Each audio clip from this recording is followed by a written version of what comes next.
Hey guys, Saka here with part 2 of Apollo 8 in Kerbal Space Program. So we got to the moon and we're passing over at 120 kilometers, so we will fire retrograde at our apoapse and get a nice circularized orbit around the moon and do a few laps, see what possible landing site our big three, Jebediah, Bill, and Bob can land on for Apollo 11. So here we go, ready to do the maneuver. And always make sure to control from the command module first.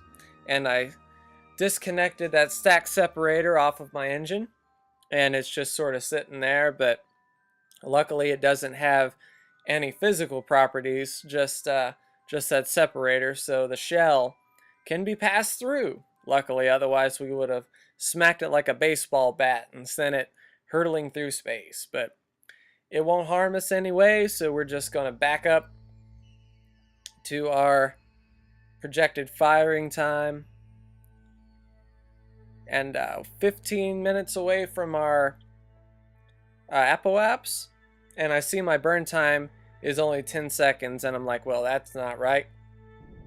So a blast of full throttle shows we're actually about a minute burn, which that's a bit better. So we sink into the moon sphere of orbit and we start to see all the craters, and we see something streak by. Our old stages are coming to pay us a visit, but there's a good look at the moon and its many craters, and not exactly any flat surfaces really to talk about, but there we go. Burning retrograde to circularize around the moon so we can take a look at this thing. A lot of small craters, a few very large craters, and not a whole lot of space in between to land.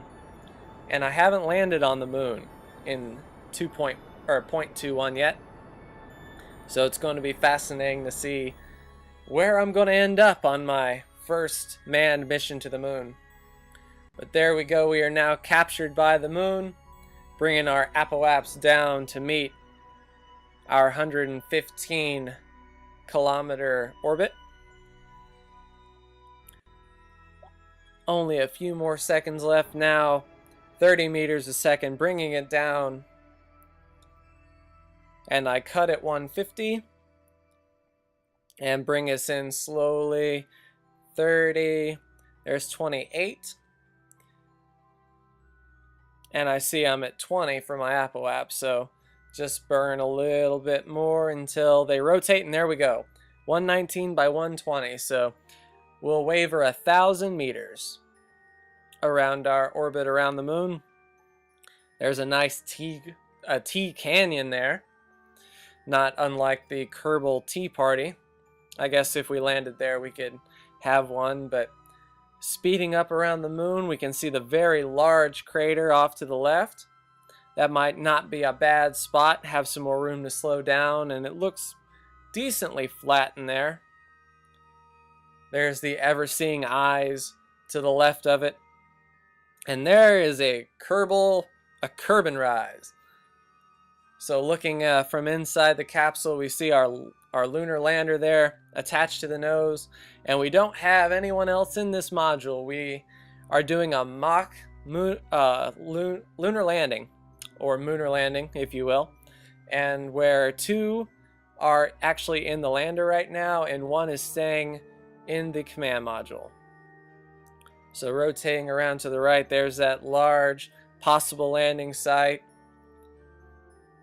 and some interesting looking craters to the left of there. It's kind of a boring capsule when you're sitting out here by yourself. I couldn't imagine when Collins was on Apollo 11 just sort of chilling out there waiting for Buzz and Neil. But there's Kerbin on the and come here, just a little bit closer. We'll see you soon. So now it's time. Now that we're in a stable lunar orbit, it's now time to bring everyone back on the command capsule. It's almost as if they successfully landed and have redocked. No good views from inside the lunar lander, unfortunately, but we'll go ahead and zoom in, and then we will rotate to where our crew hatches are facing the sunlight, so we don't have to worry about climbing in a shadow. So there we go, both hatches are lit, and inside you see we have Tomsy and Billy Bob. So Tomsy will be the first to come out. He's already let go, so he'll engage his thruster pack and float down to the command module with Kerbal looking ominously in the background. And that moon has an interesting mountain over there to the right I haven't seen yet. We might check that out later. But now it's Billy Bob, and since Billy Bob's from the south, Billy Bob is going to do a hold my beer, watch this, and extend the ladder. He's just not going to let go. He's going to climb the ladder down into space, because that's the proper way to exit the vehicle. And it looks like I didn't assign any gears, so my gear didn't come down. So it's good. We did this mission, we found a fault, and now Billy Bob is climbing down the ladder. And once he gets to the bottom of the ladder, he lets go and floats above and almost out of view of the spacecraft, and it would look like a Kerbal is stranded in space. There's his shadow reflecting on the lunar module and now the command module. And he's not, there he goes. And now he's on board. So now all 3 Kerbals are accounted for, as said by the crew hatch. So we are free and clear to come home. But we'll pull the ladder back in. That's just bad practice, flying with a ladder down. But now we're ready to return. So we will burn as we enter the light side of the moon. Get some delta V going, and we see our paraps drop towards the planet Kerbal. And you can see if we miss our firing time, it changes our orbit quite a bit. But there we go, add a little bit more delta V to get closer to the planet, 105 kilometers now. And there we go, 2,000 kilometers. Just back it up a bit so we don't come that close. And then to see where I am, I'm hitting Sputnik, so it's come back to bite us. It's blocking my paraps marker, but there we go. A little fine tuning, 29,000, and then just adjust the firing time, and you can see if we miss it, it's going to be bad news bears. So here we go. I'll get back with you when we fire, which right now, the keen-eyed of you will know that I did not set control from here on the command module. So now I'm actually descending to the lunar surface. I see my meters per second climbing on delta V needed, and I'm like, crap, I just burned the wrong way. Look at the orbit map, yes, but I'm not hitting the surface yet, so I've got some time. Spinning it around to my proper orientation and fire full thrust, and I decide that I need a little bit more oomph. So I'll turn on RCS, and then I'll just fire forward as well to get the most possible delta V out of this rocket, because we don't need RCS, we're not landing on the moon, so I could use the extra thrust, and we've got plenty of monopropellant. We've only used up 10 units so far, and we're almost done with this burn anyway. We're not even down to 3/4 of a tank of gas left in our command module though. And almost done with this burn now. And there we go. 1 meter of a second off. Get rid of the maneuver node and see where that put us. We are indeed leaving the moon sphere of influence. And just a little bit more prograde burn to drop our paraps down to... where am I going? 24,000, 20,000. 20,000 is a nice number. And we'll turn off RCS. And now, waste not, want not, we will transfer all this extra fuel that we didn't use in the lander into the command module, just in case we need to make any orbital adjustments unforeseen. So there we go. The lunar module is now empty. It is a husk of metal and seats. And we are ready to return home. Fast forwarding time, the moon slips away, and now we are falling towards the planet Kerbal.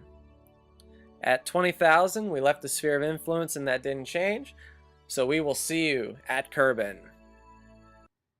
Here we go, re-entry now. You can see my fuel section and my lander.